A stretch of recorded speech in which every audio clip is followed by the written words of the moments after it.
जैसा बोओगे वैसा काटोगे। 3 चोर थे। एक रात उन्होंने एक मालदार आदमी के यहाँ चोरी करने की सोची। चोरों के हाथ खूब माल लगा। उसमें से सारा धन एक थैले में भरकर उन्होंने सारा धन एक थैले में भरकर और उसे लेकर जंगल की ओर भाग निकले। जंगल में पहुंचने पर उन्हें जोरों की भूख लगी। वहां खाने को तो कुछ भी न था, इसलिए उसमें से एक चोर पास के ही एक गांव में खाने का कुछ सामान लाने गया। बाकी के दोनों चोर चोरी के माल की रखवाली के लिए जंगल में ही रह गए। जो चोर खाने का सामान लाने गया था उसकी नीयत खराब थी।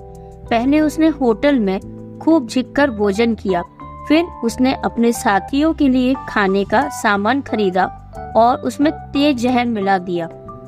उसने सोचा कि जहरीला खाना खाकर उसके दोनों साथी मर जाएंगे तो सारा धन उसी का हो जाएगा।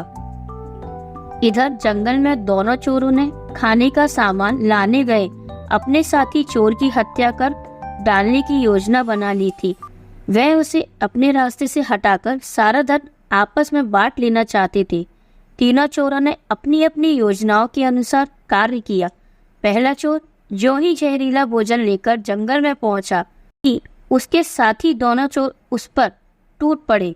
उन्होंने उसका काम तमाम कर दिया। फिर वह निश्चित होकर भोजन करने बैठे, मगर जहरीला भोजन खाते ही वे दोनों भी तड़प तड़प कर मर गए।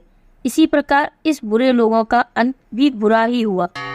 शिक्षा: बुराई का अंत बुरा ही होता है।